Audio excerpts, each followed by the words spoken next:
Hello, I'm Atu Jamir and you're watching Hornbill TV's Prime at 9. Now headlines. A public interest litigation has been moved in Delhi High Court seeking a direction to the Government of India. Government to reconsider 7 days mandatory home quarantine for international arrivals.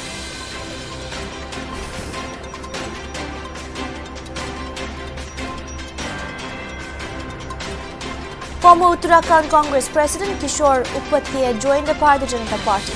Earlier, the Congress expelled him from the party for 6 years for anti-party activities.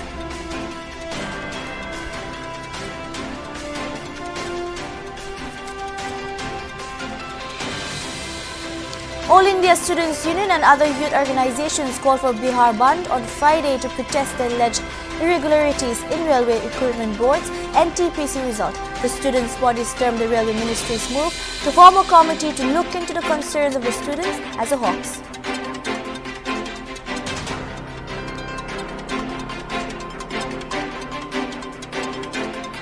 Union Home Minister Amit Shah said in SPRLD alliance, not Jayant Chaudhary but Azam Khan will rule. Shah said that Jats have always supported the BJP.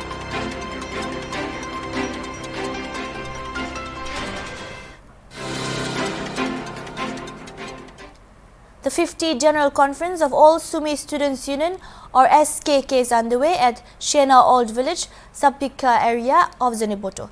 The introductory session began today, January 27, and will culminate on January 30. Updates said the introductory session began with Victor Shohe, Member of Legislative Assembly, attending as the introductory guest, it was informed.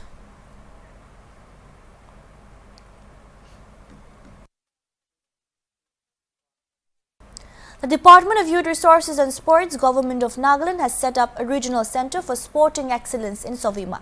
The Chief Minister of Nagaland, Nipirio, inaugurated the centre today, where guests of honours also included Bhaichung Chakravala Suro and Gaurav Gill. The centre is said to have 5 complexes that include Regional Sports Centre, Archery Academy, Regional Shooting Centre, Futsal Complex and the Sovima Cricket Stadium. Let's have a look at the details with our reporter Esther.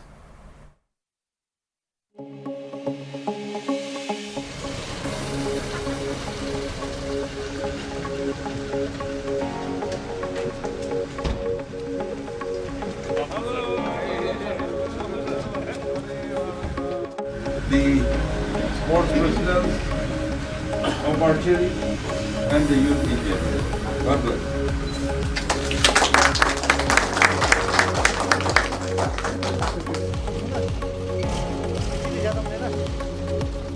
Well, our youth will take advantage of the facilities and bring laurels to all of us. So, let's be here. God bless.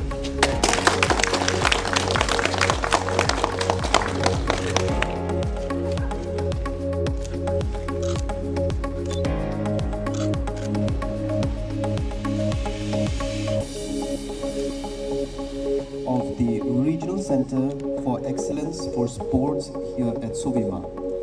As the special guest of this momentous occasion, we have our very dynamic and passionate leader, our Honorable Chief Minister, Shri Nipirio. I hope with these few facilities created, you will take full opportunity, exploit the opportunities. Government is with you. We want to promote our sports. We want to host national games now that we are affiliated with Indian Olympic Association. It is a challenge to the youth, creating these facilities, not only in Dimapur, in Kohima. We are creating facilities in all over the district under Khelo India, and we are building infrastructures through our budget fundings, and therefore we will continue to be with you. You know, it's important that any government has to invest in youth, and when you invest in youth, I think sports is the best medium to uplift and bring the youth into a system where it benefits everyone.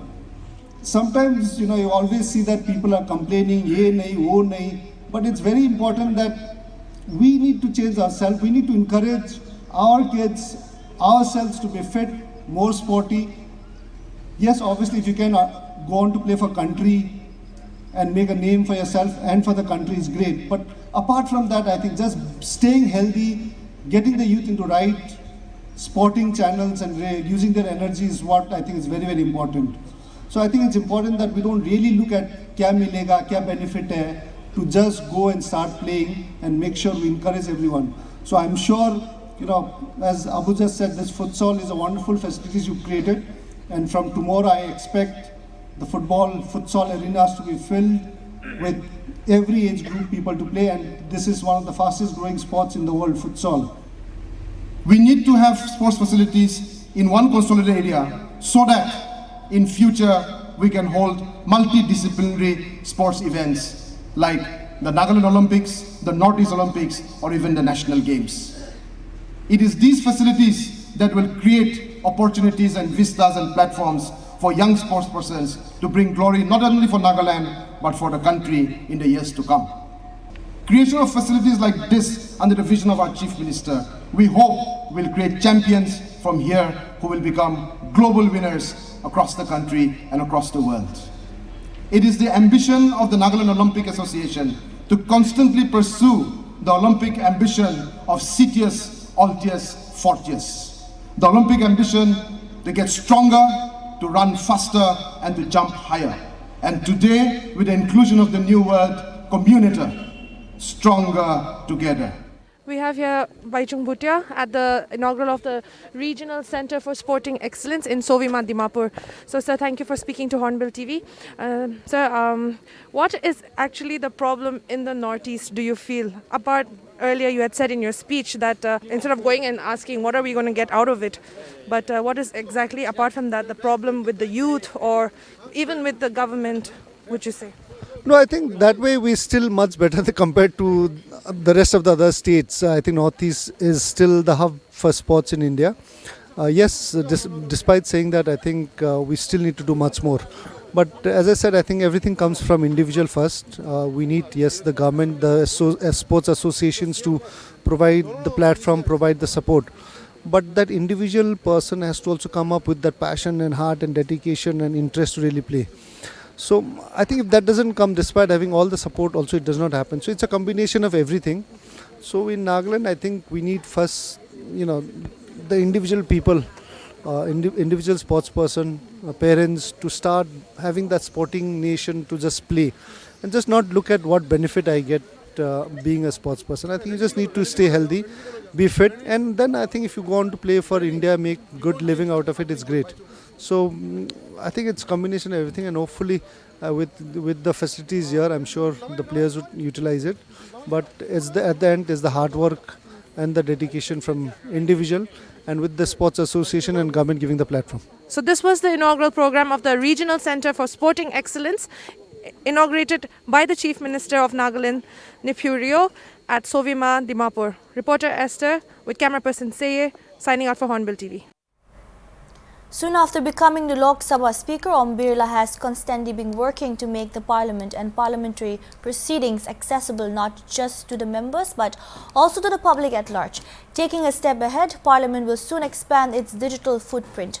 Parliament's official digital Sansad app is an initiative in the direction. Now citizens can watch parliamentary proceedings, activities in Parliament and the initiatives taken by the Temple of Democracy at the click of a button on the phone. This will also allow citizens to check what their members of Parliament are doing, what debates they are participating in, what they are saying. To get more details on this, we'll be joined by our senior news analyst, El from the newsroom. Thank you so much, El, for joining us again. Hello, too. Moving on with this discussion, may we know what was the idea behind creating this app? Could you please elaborate more on that? Yeah, this app, it's very interesting, too, because I think this is probably one of the first in the Southeast Asian countries, and their parliaments coming up with such an initiative, because you are aware of it, that legislative and parliamentary complexes and proceedings and activities that take place in these areas are normally security administration. They are not just a public event that you walk into and watch and be entertained and leave. Or it is not a fully public event. Now, what the government is trying to do here is they want to expand its digital footprint to the rural areas, and they want to make the activities in the parliament, the sessions, available to a greater and larger number of people, of population in India. I think tourists and some visitors, they are allowed to enter, for example, parliamentary sessions, but it is rife with bureaucratic tab there. You have to fill in forms, give your address, your name, your age, and even your father's name, if I'm not mistaken. And you have to submit that form to the parliamentary officials, who in turn will give it over to the monitors, and the monitors will give it over to the MP who represents you, or the MLA, for instance, in the state legislative assemblies. And then after he has approved it, you can go into the galleries and watch. If I'm not mistaken, that's the process currently in place right now. But with this app, you are practically have in your hands the entire proceedings of the assembly, of the parliament here. You can watch it live, you can save it, you can archive it, because there are archives in there. So yeah, this is the idea of the government of India, to take the proceedings of the parliament to the rural area especially, and expand its digital footprint across the country. Alright, so now that citizens can view parliamentary sessions, what is the participatory value for them? Yeah, I think when we talk about watching parliamentary proceedings, we do not really realize its importance, the importance of watching and experiencing the interaction between policymakers. And I think the perspective here is not about being entertained by what goes on in the parliament. It is about learning the parliamentary processes, the constitutional tools, and the processes involved in making laws, the interaction, the political interaction that goes on between the policymakers, the ruling, the opposition. And I think it has a very informative and high education value here too. But besides that, with this app, of course, citizens can now check in on their MPs, they can check in on their parliamentary representatives and see what they are doing. And maybe one day, we never know, like citizens might take the app and take it to their representative, to their MP, and say, hey, you did not raise this issue for us. What were you doing, It might become a tool for accountability. We never know. But so far, the participatory value of this app for citizen is, I think, basically to not only be in touch with the proceedings and the daily affairs of the parliament, but also be in touch with the issues that their representatives raise in the parliament. Alright, could you also tell us about what might be the other functions of the apps besides allowing citizens to view proceedings? Yeah, so far from what is being reported and we have read about the new app, yes, it will be an app that will allow you to watch live proceedings actually, and then it has got a huge library. That's what we read. It seems it will have an archive, and this archive, actually, it might interest you, is no small data. It will have archive of proceedings from 1947, the year India got independence.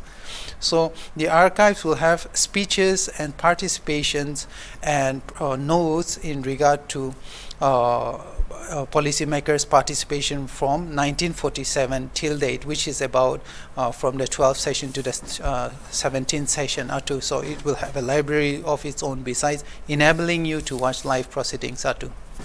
Right, that's all we have for today. Let's just hope that the app will serve its purpose and that the citizens would benefit out of it. Thank you so much for joining us tonight. Thank you, Atu. Moving on to the next news. The Dimapur Power Grid substation was upgraded on January 26, 2022 from AIS, Air Insulated Substation, to GIS, Gas Insulated Substation, an increase of transformation capacity from 200 MVA to 420 MVA.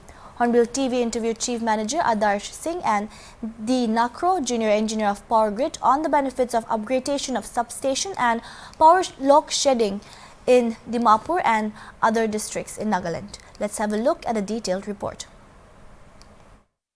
Dimapur Power Grid substation toile upgradation koriche 26th of January 2022 te তখন AIS পৰা GIS তে আপগ্ৰেডেশন কৰিছে গৈছে আৰু আজি আমি খান detail ground report ল'বলৈ কাৰণে ডিমাপুৰ পাৱাৰ গ্ৰিড সাবষ্টেচন দাই কিনা আছে আমি খান তাহান লতে কোৱেশ্চন বি কৰু আছে লোড শেডিংস খান ডিমাপুৰ ডিস্ট্ৰিক্ট নইলে নাগালেণ্ড ইমান ডিস্ট্ৰিক্টস খান কিলে ফেস কৰে তো ইটো ওপৰতে তাহান অলপ আমি খান গে জানাই দিব ইয়েস আমি খান লতে আছে চিফ ম্যানেজাৰ আদৰ্শ Singh Power Grid Substation Dimapur laga.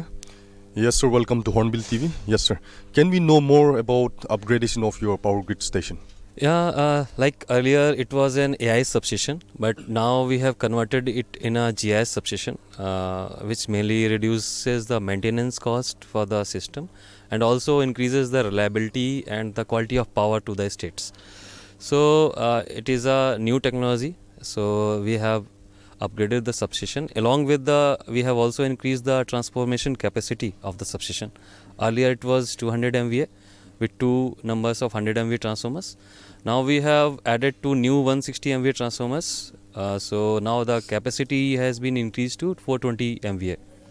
So as per my knowledge, this MVA capacity shall be hold good for the next 15 to 20 years for the Nagaland state. Because right now the load of Nagaland state is near about 70 to 80 megawatt. So this much of rating shall fulfill the requirement of Nagaland state power in the future of 15 to 20 years. Okay, sir, is your power grid supplying enough power to the Nagaland state? Mainly how it works, like we are just a grid. If any 1 megawatt has been generated in all over across the India, so that is connected to the grid. So that comes to under the grid, and if any states want to withdraw the power, then they need to do some agreement with the generation end so that they can withdraw the power from the grid directly. So it depends on the state government and the state government power department. So if they need much power from the grid, they can withdraw from the grid and they can give it to their consumers. So how much power is needed for Nagaland? The exact amount of power? It depends, like if load shedding is there, means not the enough power is there with the government of Nagaland or with the DOP of Nagaland. So if there is no 24/7 supply, like we are seeing like in the metro cities like Bangalore, Delhi, Gurgaon, like 24 hours they are providing the power. So they are taking enough power, whatever is demand of the state, they are taking enough power for that from the grid, so that there should not be any load shedding in the state. So this is only regulated by the state government and the state power of Nagaland. So is Nagaland government buying enough power for the state? We cannot comment on that because it depends, because what type of consumers they have, because it depends on the domestic type of load, industrial type of load. So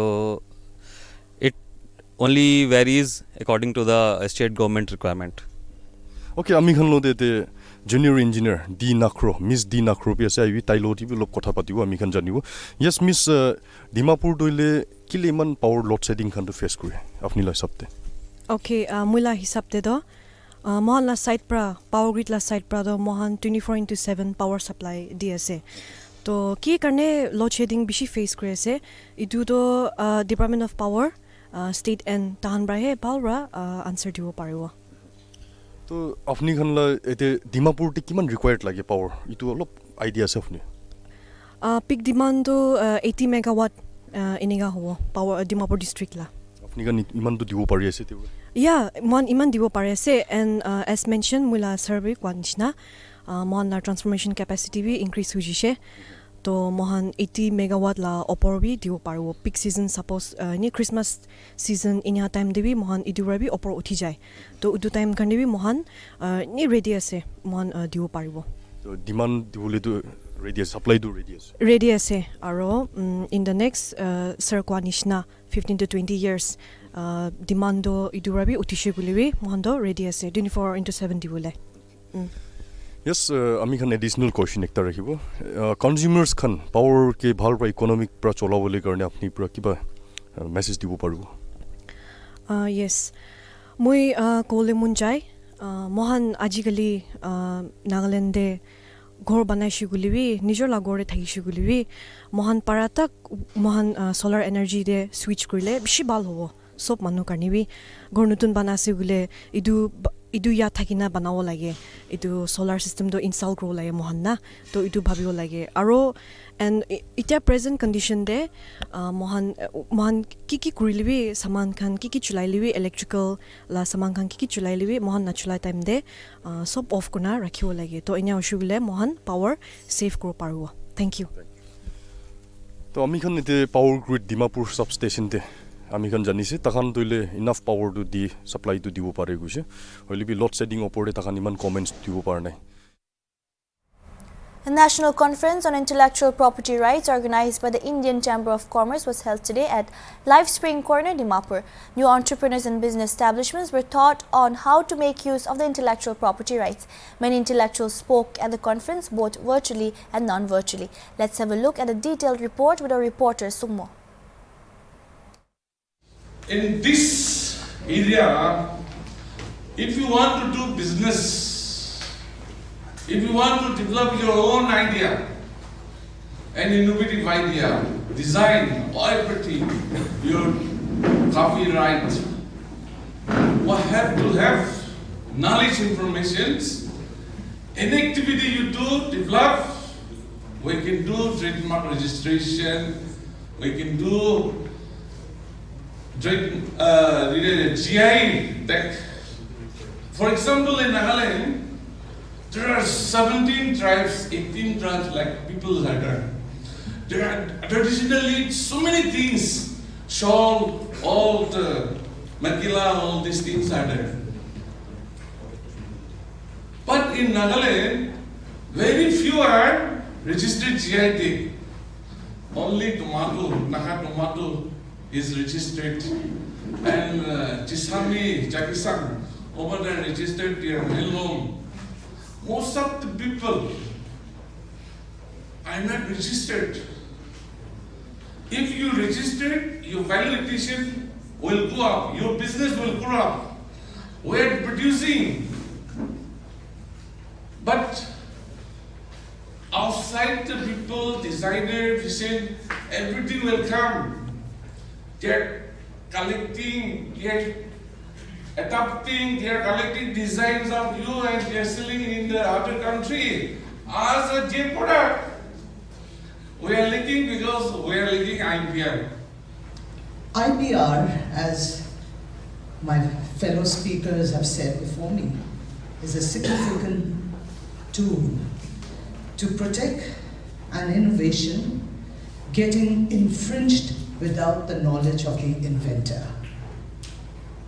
With the increase in the importance of IPR in any business, instances of intellectual property crimes have become part and parcel of the digitized era, sometimes even leading to the failure of businesses.